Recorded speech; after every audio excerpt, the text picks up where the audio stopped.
Sekarang kita akan membahas tentang kejadian hipotermia yang lebih lanjut, yaitu mulai terjadi injury akibat paparan dingin. Kita sebut sebagai cold injury. Ini ada yang non-freezing, ada yang freezing. Yang non-freezing itu ada pernio, immersion injury, dan cold urticaria. Yang freezing ini ada frostnip dan frostbite. Kita bicara yang pertama adalah pernio. Pernio ini kondisi tubuh kita terpapar suhu dingin sehingga akan memicu lesi lokal yang bersifat inflamasi, ada tanda-tanda inflamasi yang ada tanda merah dan kebiruan akibat adanya paparan suhu dingin yang berlebihan. Ini dipicu oleh apa? Oleh vasokonstriksi yang berlebihan. Vasokonstriksi yang berlebihan ini akan menyebabkan terjadinya hipoksi di situ, sehingga memicu resiko pernio. Terapinya adalah dengan dilakukan pengeringan di daerah yang basah dan diberi penghangatan, serta boleh dilakukan pemijatan yang lembut untuk memperlancar pembuluh darah. Yang lebih lanjut dari pernio adalah immersion injury. Ini paparannya biasanya berlanjut dari pernio ini lebih lama lagi, pada titik di bawah 0 hingga 15 derajat di bawah 0. Ini akan berkembang perlahan-lahan selama beberapa hari. Ada 3 fase: fase pre-hiperemik, fase hiperemik, dan pasca hiperemik. Pada fase pra-hiperemik, kaki akan terjadi perubahan warna menjadi putih, tidak nyeri, ada sedikit bengkak, dan denyut nadinya melemah karena terjadi vasokonstriksi di situ, sehingga tampak pucat. Ada fase hiperemik.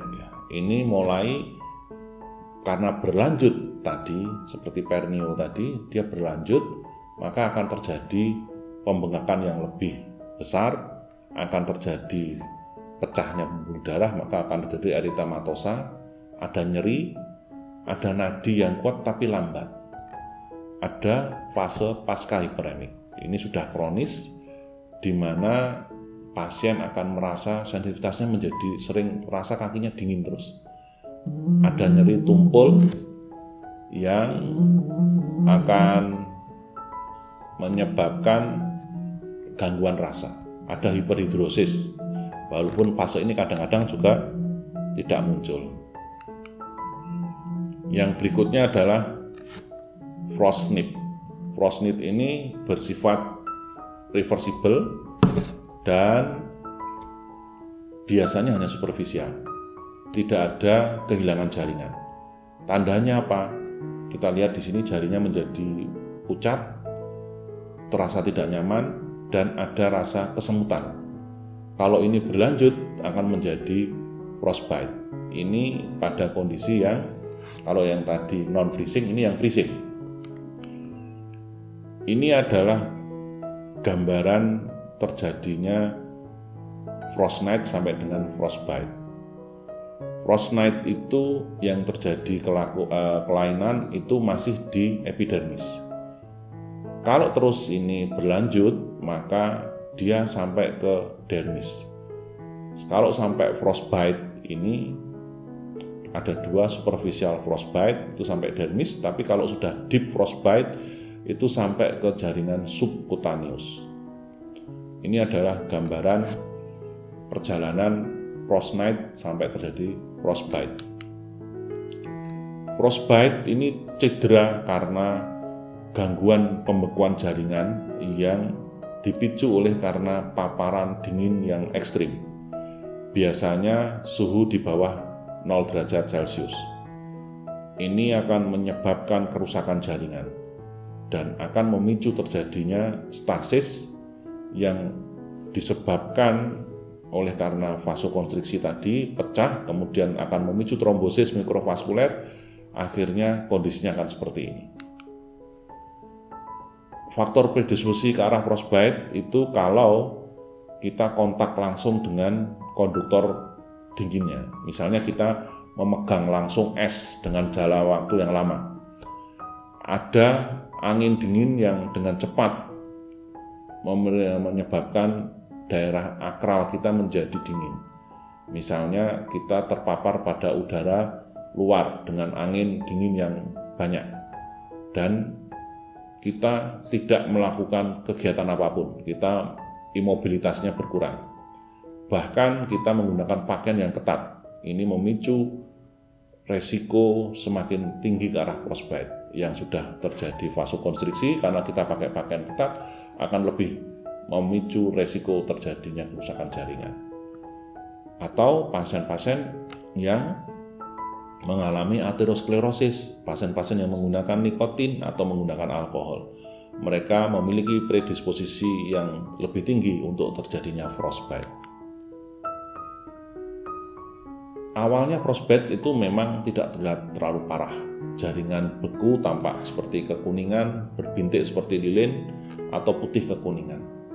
Lalu akan terjadi gelembung di situ, yang biasanya jernih. Kemudian bisa terjadi hemoragik dan akhirnya bisa menyebabkan kerusakan jaringan pembuluh darah dan limfe di daerah yang terkena.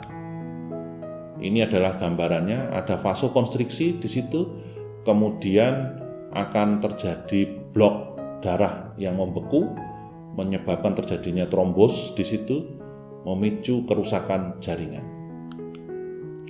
Perjalanan klinisnya biasanya terbentuk kristal es di ekstra ataupun intraseluler, kemudian akan terjadi lisis dari membran sel, akan memicu respon inflamasi dan terjadi stasis atau koagulasi, serta setelah itu terjadi iskemik dan berlanjut menjadi nekrosis jaringan.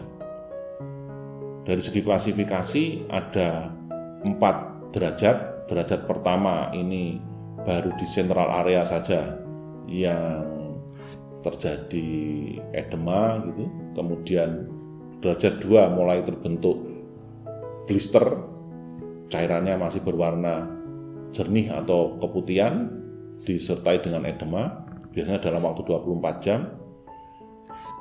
Derajat ketiga mulai terjadi perdarahan. Ini sudah mulai terjadi perubahan menjadi warna hitam. Derajat 4 ini sudah terjadi kerusakan nekrosis lengkap. Ini harus dilakukan amputasi. Ini terjadi biasanya setelah beberapa minggu terjadi paparan terhadap dingin. Terapinya adalah 1, kita lepaskan pakaian yang basah, segera kita dengan cepat menggunakan air hangat dengan suhu 40 derajat dan cairkan daerah yang membeku dengan tadi cairan yang 40 derajat sampai terasa lebih lunak dan tampak merah. Biasanya membutuhkan waktu sekitar 10-30 menit. Pasien diminta melakukan gerakan aktif, misalnya menggerak-gerakkan tangannya. Namun jangan menggunakan pemijatan dan jangan menggunakan pemanas kering yang bukan dari air, misalnya dari udara. Harus menggunakan panas yang dari air.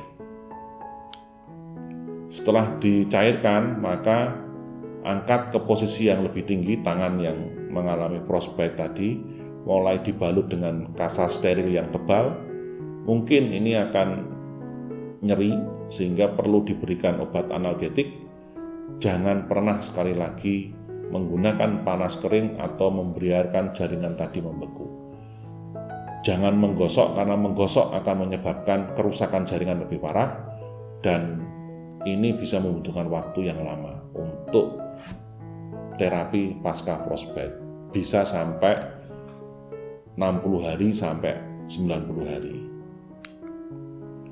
Alhamdulillah selesai untuk kuliah kita tentang penyakit akibat cuaca dan penyakit infeksi yang bisa menyerang jamaah haji kita selama melakukan ibadah haji atau pada jamaah umroh kita. Semoga bahan ini bisa membantu Anda semua untuk mempelajari penyakit akibat cuaca dan infeksi untuk ibadah haji dan umroh. Billahi taufiq wal hidayah. Assalamualaikum warahmatullahi wabarakatuh.